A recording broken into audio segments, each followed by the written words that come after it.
So let's just jump right into it. Samantha, you're a travel professional expert. You've been on air for a number of years. Give me just the high-level introduction. How did you get into this? Well, I was a musical theater major, Syracuse University, so I moved to New York City to be on Broadway. I waited on tables for many, many, many, many, many years, and then I just kept auditioning, and I got an audition to be a host on the Travel Channel. Actually, I got an audition for a commercial. I got the commercial, and the writer of those commercials was good friends with the production company that was hired to do a show on the Travel Channel called Great Vacation Homes. So I had to audition.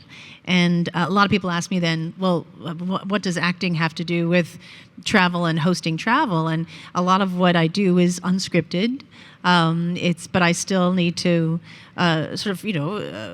promote a narrative, and there needs to be a cap. So a lot of the storytelling absolutely is, I would say, there's a good base for having a performing arts background in doing what I do. And very gifted, I might add. Very gifted, you. very wonderful. And Jackie, you have a podcast, Traveling Jackie. You won the 2025 iHeartRadio Travel Podcast of the Year. How did you get into this? Oh my God. It was completely organic for me. I mean, I've been traveling since I was 18, since I was old enough to get out. I started with studying abroad, and it just kind of snowballed. And I came into podcasting completely by accident. But I started it 11 years ago when nobody else was doing it, which is why it kind of set me apart. And I'm still doing it because it's the thing that kind of makes my platform unique. And so, yeah, that's how I mean, it's just one of those things that just organically evolves as I organically evolved with everything that I do. Yeah, I love listening. It's just so rewarding to see both of you on stage talking about what you do in a predominantly male-dominated industry. Tell me about your experience as a business owner, as a travel executive, a host, as well as somebody who owns your own brand. Your experience in this kind of industry with so many people shaping it who happen to be men. I don't know what you're talking about, Josh. What? No, totally. It's something that I didn't realize, and you don't, right? You just go in as a traveler, and you just want to do your thing, and then you realize, maybe you're not being hired because if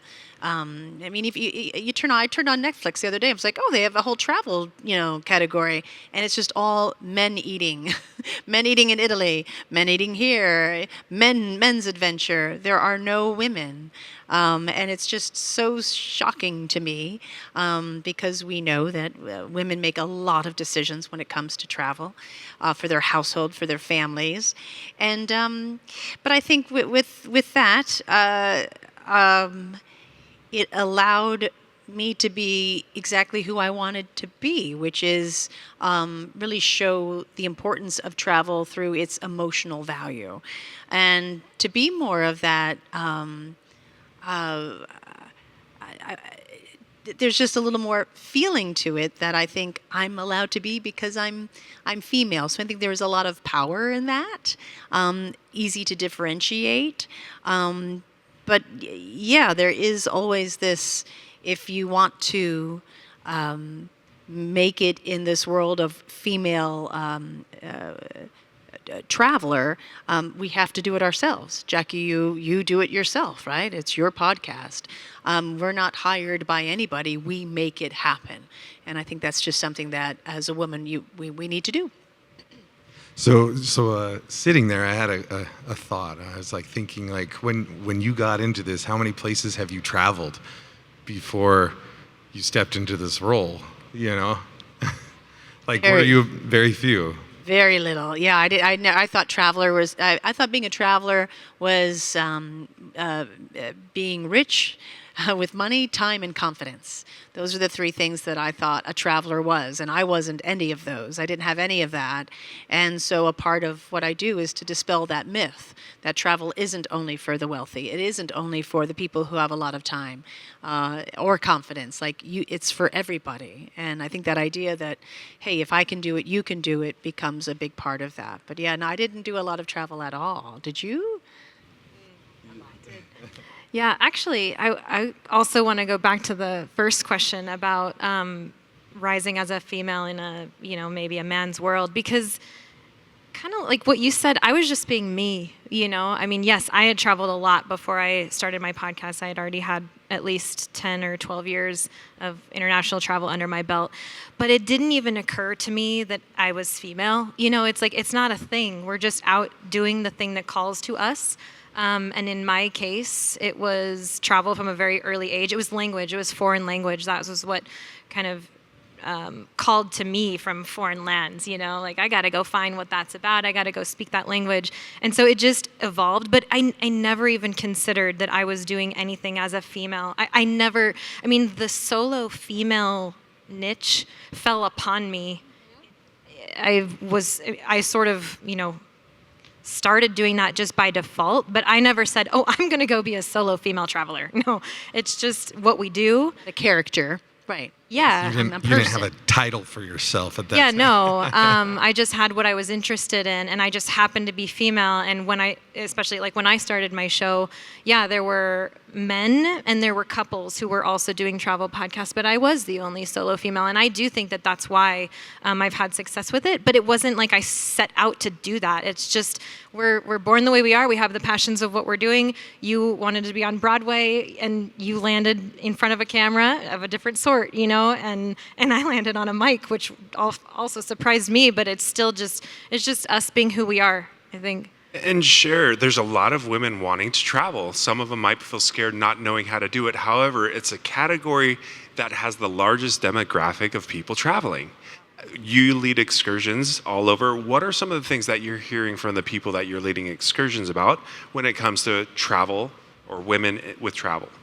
Well, I do attract a lot of solo female travelers because maybe they're looking they don't want to just go on a trip by themselves. Sometimes they do, and we can all be empowered by doing that. It's amazing. But when you can put yourself in community and do it alongside someone else, that's also incredibly empowering, because then you have the magic of the group. And so that's sort of what I've tried to facilitate, is just putting out an invitation and saying, hey, let's go do this together, and let's go accomplish something hard. And this is the feedback that I get, is that usually it's women who show up on these trips who leave saying, I can do hard things. I just did that. They have tears in their eyes. They didn't think that they could do it. And sometimes you just need an invitation. You just need to push out the door. We all do. We all do. Even those of us who are seasoned travelers, we need to push out the door. We need an invitation. We need, somebody to say, hey, come do this with me. And because it creates an entirely different energy when you can do it in community, especially with other women. It's powerful. Now, when you started out, Jackie, 18 years old, did you go on your first trip alone, though? No, I actually studied abroad in Costa Rica. So I was with a school group, but I lived with a family. I was I was definitely a minority in a different country, but I had the university system to help me. So if I can ask, segue to travel gear, you travel and you see a lot of black bags, rugged, really tough, but you saw something different. Samantha, you travel a lot. Tell me how that evolved into a brand. Like a travel brand? Travel brand. See, I remember I had 17 bags through the course of my travels. And I'm talking about all kinds of bags, whether it's luggage and I realized, what is missing? And I had that classic Toomey bag that everyone had 25 years ago. Beautiful bag. But it had this big front pocket. And I remember asking my boyfriend at the time, what is the big pocket for in the front? He said, oh, it's for a pair of men's shoes. I'm like, well, what's something I don't have, right? Yeah. And so I thought, well, I think I can do this better. I think I can design luggage that's a little more, female intuitive, and design that front panel a little differently for as we travel, because we do travel a little different. I don't have wingtips, so I don't need a place to put them, and so it was just something as simple as that. And then we really brought color into it, because at the time it was either a black bag or maybe an aubergine bag if you were really stepping out. But to bring colors like emerald green and cherry red, and again, this wasn't 25 years ago. It was like 15 years ago. So it was just a different time to really bring again that emotional value. And I think that's what I always try to represent, is that there's the financial value of travel that we're always told about, how much hotels cost, flights, that sort of thing. But then there's the emotional value. And so what is that? And it shouldn't stop. It should carry through to the products that you have. We have an emotional attachment to them. So. Yeah, and if I don't know if I can get into it too much, your products are selling on HSN, is that right? Tell me about that evolution, how that partnership came about, and you've done quite a bit of business since generating. I don't know if you can talk about that, but as a female entrepreneur, you've done incredibly well with your travel products. Is that something you can touch on? Yeah, I forget the amount. I think I've been there for like 13 years, and we do about 15 to 20 million, and I go on maybe 4 times a year, so it's not a constant, yeah. Right? But yeah, I started with a 2-piece carry-on set, and we have sold over 500,000 of those, and that was just my initial set, and so it's just kind of grown from there. But what's lovely about HSN is myself as the overall keeper of the brand really gets to talk about, like you had this launch party this morning. It was so important to hear from the people who have real hands-on approach to the product, and then you get to hear from them. So I think that venue really helps. But yeah, they came to me. I forget how, maybe through my agent at the time, and I was petrified because it was a product that was separate from me. And I think when we're traveling, we are ourselves. We don't. But all of a sudden I was going to have this like something that was separate, but I still wanted it to be high quality, something that people could afford. And so it's a really strange process when you become a product and truly a brand. It's strange at first. So it took me a while to really kind of ease into that. But it's been a great partnership, really great partnership. That's really impressive. And if I'm doing the math in my head, those numbers just boggle my mind. That's impressive. Yeah, well, congratulations on that. And Jackie, you're an ambassador for a pretty reputable brand too. Tell me about that partnership. And a lot of your travel, there's crossover in many different ways. Tell me about that partnership and what you focus on in your travel and brands. Yeah, that's so what you're speaking about Osprey, which is, yeah, I've been an ambassador with them for several years. I've been working with them for about 10 years now. And that is like everything else I do is completely organic. I just, in the very beginning, reached out and said, hey, here's who I am. This is what I do. I need a new pack, and they just showed up for me. And it's just been this lovely relationship ever since. But I've even gotten to give them feedback. I mean, you were talking about how you wanted to design this bag according to your travels, which makes so much sense, right? And as they've, they're constantly innovating, and I get to be kind of on the inner circle where, I'm falling in love with these bags, and I'm saying, but here's what I need, and they listen, they really do, and they're just coming out with incredible products, more sustainable every year, and I get to be one of the ones that gets to test these things on the trail and share them with my audience, and so it really means a lot to me. I think we really believe in each other, and I love that we can build a relationship on a mutual understanding of, like our brands lift each other up. We do a lot together outside of even the ambassadorship. So yeah, I very much appreciate the brands. It's not just Osprey. There are more that I work closely with because it complements what I do. I'm out on the trail. I need equipment. I need gear, and so do my participants. And I'm wherever I am, I can talk about it, I can wear it, whatever. And so it is important. It's like a really nice symbiotic relationship to be able to have that connection with outdoor brands that are really making waves in the industry. And I'm really proud to be partnering with them. That's amazing. And I hope I see a signature series Jackie Nurse Osprey at some point, right? That'd be cool. Shout out Leland. Hint. No, that would be great. As a father, I have two daughters, one 18, one 15. And it's just so inspiring that they have people, role models to look up to. In my own home, one of them sitting back here, she's trying not to listen to her father talk. It's important that we have role models for our children, the next generation of girls leaders.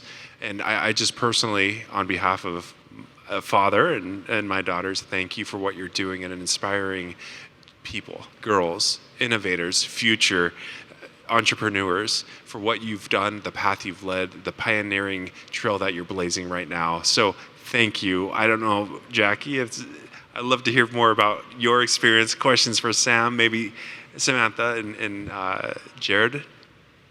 I actually would like to amplify that, because I'm just going to pass that right down. That, I mean, you were an inspiration for me too. Of course you were. I mean, yeah, we all watched your show, and yeah. So I think it's really cool that we actually get to share this stage together. And I do have a question for you. Okay.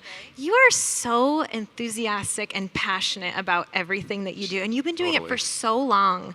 And I've also been doing it for a long time. I just started young, but so my biggest question is, how do you not burn out? How do you stick with it, and how do you show up with this smile on your face every time? I definitely have. I think that's when you're traveling as a career, there's very lonely parts of it where you just go back to a hotel and you're alone and your life is moving on somewhere else. But every day to then get to meet people in another part of the world, I absolutely love it. And they give me the energy. I think that's where my acting background comes into. You're always meeting your character halfway. It's never just about you, it's about the other person. And so that always feeds me, and I love it. I always say that, I love to travel, and where I get to go to is amazing, but it's meeting people that make my job phenomenal. So I get energy and the smile from meeting other people, and the fact that they want to spend time with me to tell me their story. That means the world to me. Absolutely. Yeah. It's great. Yeah. Thank you. Very, very, very cool. Go ahead, Jackie. I have a question for you. So when you started out, you were originally on the Travel Channel. How much, and now you're on PBS, but how much choice did you have in the places that you were going? Zero choice. So you're sometimes oh, I love this place. We always went to really mainstream places, mostly. So I would have zero. So I loved going anywhere. There's something to be said for someone just saying, here's what you're doing. You're going to show up here. You're going to do X, Y, Z, and then you're going to come home. All right. Where now that I'm an executive producer, we've got to figure out where we're going. What's our budget? I'll get the coffee. So now I do everything.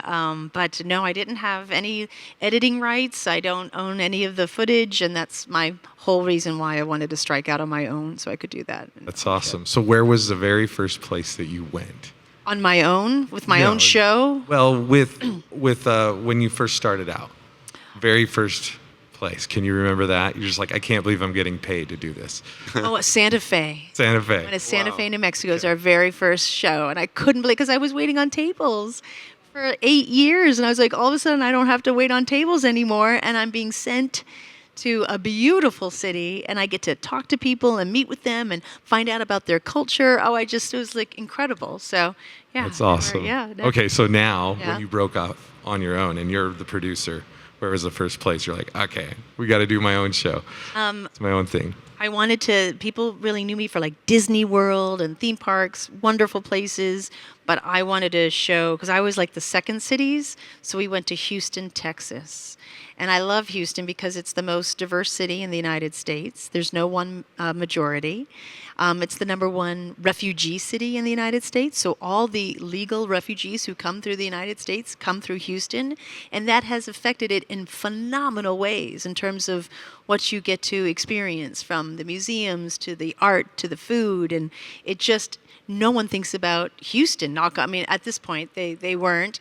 And so I just wanted to show like my particular approach to travel, but through a city that people had never thought of, to see, is my audience there? And it was the PBS audience, and they showed up. It was like, oh, we loved everything you did. Like I went to a supermarket because as a traveler, I love supermarkets, and just to see what, brands they have and what do they have that we don't get. And so I just showed that and just went away from sort of those, what I call exclamation point cities, and went to the commas, because I always like to enjoy the commas when I travel. So very different, very different. Can I follow up on awesome. that? Yeah. I would love to know about the transition. So from a well-funded travel channel to now going on your own, I imagine there had to be a little concern. Tell me about that process, because it went from everything, I'm assuming, to now what do we do? How do we fund this? Where is this coming from?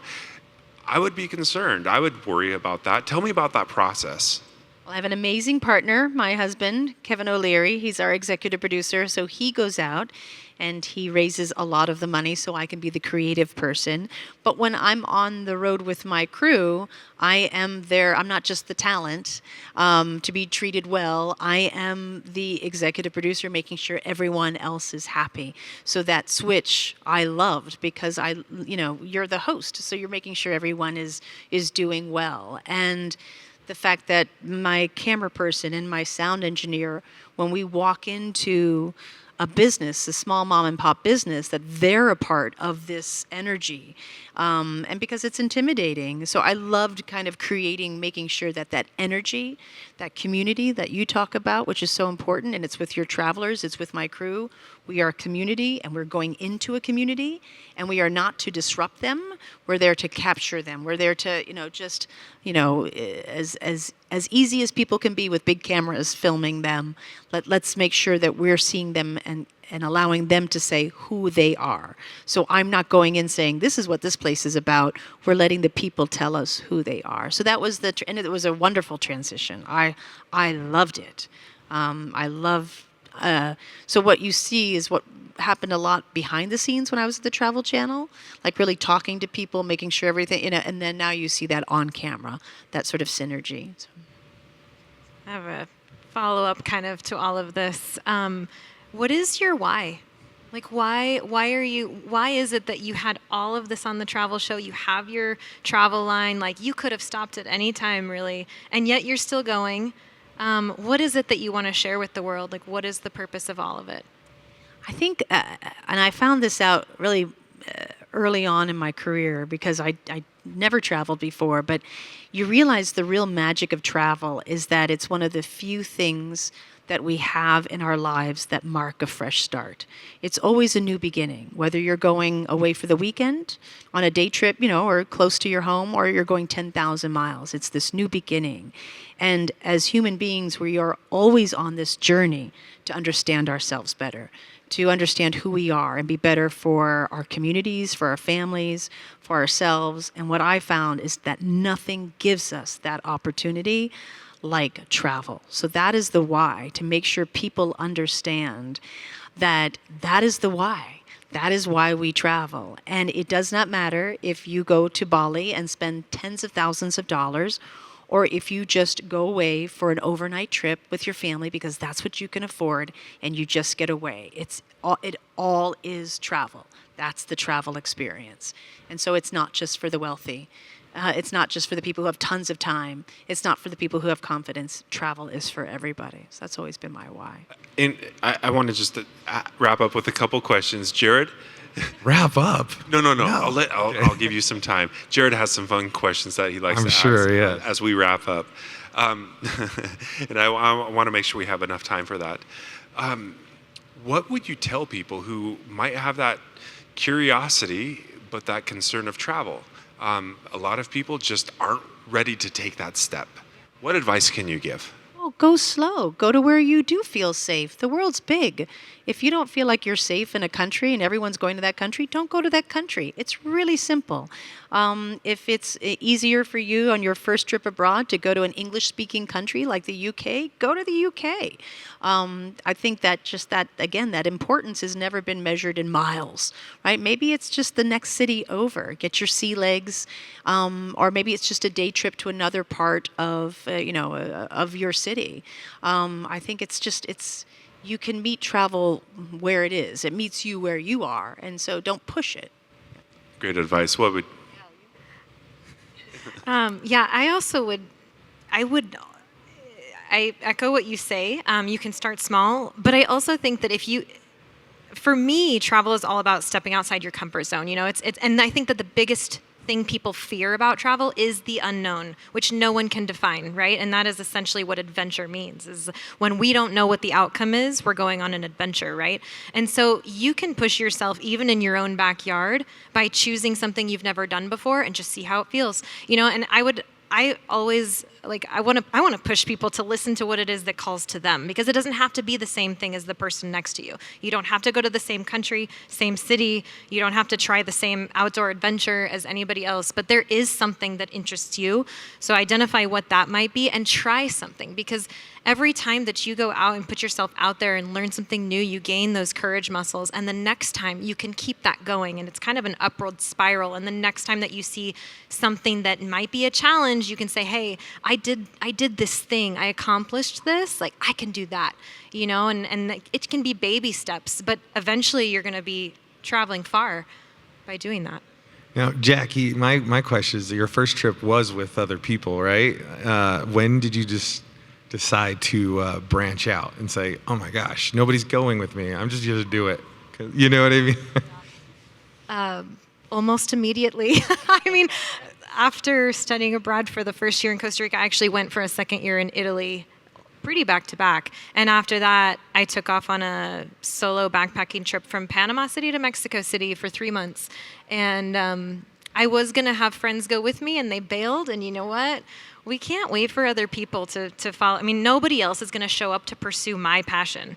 Nobody else is going to help me come and accomplish my dream. It's mine. And that's why I say, it's got to be something that calls to you, your story is your story. So, well, even as a male, I think that sounds kind of scary to go alone. so that's pretty brave. That's pretty cool. Mexico City and Panama City. Amazing. On your own. It's gorgeous. Okay. I need to go back. I haven't been back since 2007. I was wholly unprepared for Mexico City. It blew my mind. It's amazing. I've never been. Do you find that? Sorry, I'm going to ask Jackie a question. Yes, go I'm for it. turning the Absolutely. table. Oh, yeah. Sorry. Awesome. Whatever you want. So when you take people, where's the furthest you've taken women on a trip? Into tomorrow. Probably New Zealand. Wow. But, as we're talking distance, that's probably it. Right. But, we've only ever gone kind of far away. Yeah, out of comfort zones. Yeah. So people, it feels like you're a traveler, but you're also this travel coach, really coaching people through the process that may need a little, like you say, a little kick, but a friendly one, right? Of just hey, this is okay. Yeah, a little structure. Yeah, a little. So do you find that a lot of the people who come with you expect that? Do they need that? Or are they let's go, Jackie?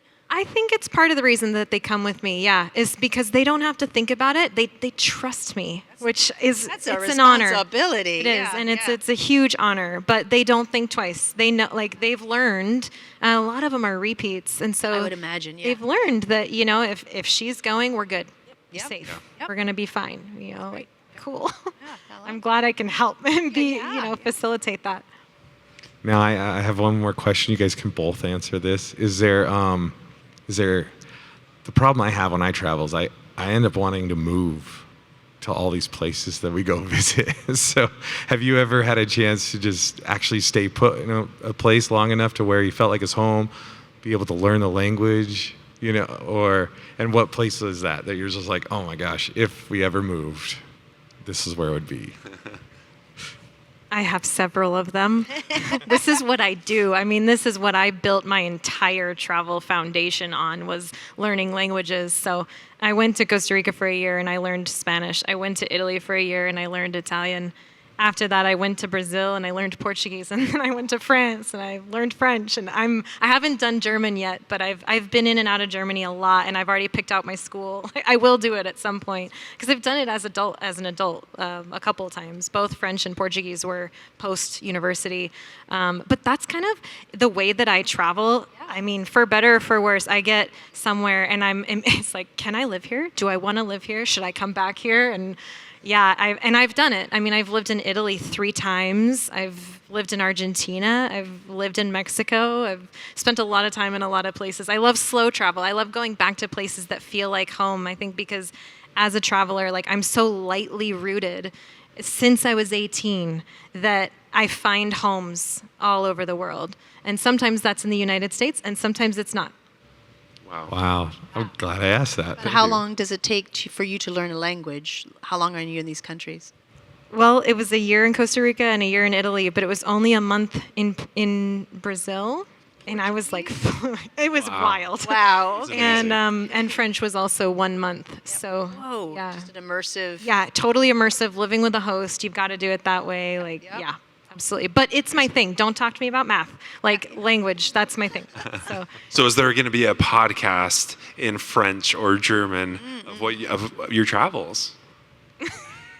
Probably not. Oh, no? I mean, we've spoken a bit in Spanish and Italian on my show before, but I haven't done like I've never done a full episode in a foreign language. Not yet, at least. So what about you, Samantha? I felt there were places where I just felt like, wow, why do I feel this sense of home here? And it comes out of nowhere. Nicaragua was a place I just fell in love with. I just felt like people regarded me as if I had lived there first, because you can feel sometimes the stares of strangers. You know, they know you're not from there, not in a bad way, but Nicaragua I loved. But I always had plans. Is New Zealand. What a country. Oh my gosh. Scheming now to go back there. Oh my gosh. Yeah. You just that got back, was my too. dream. That was my dream, to live in New Zealand. Our parents would kill us, because we'd be so far away. Yeah. Mine would Really just come are. visit. Yeah. The loveliest people. You've got a great culture with the Maori as well as the New Zealanders themselves, and nice, great place. Okay, we're going to wrap this up with a speed round. Oh. Okay? So this is a would you rather. Oh, And man. let me kick it off. You've got the questions. I think I have them here. So, would you rather, okay, stay in a hotel or an Airbnb? Hotel.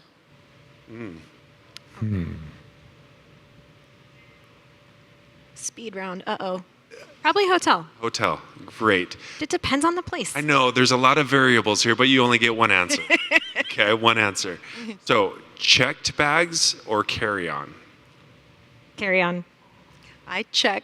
You do. I do both. but Okay. I do both as Okay. well. Yeah. Window seat or aisle? Window. Aisle. Amazing. You guys are We are, yeah, because we are neck and neck with. Jared? I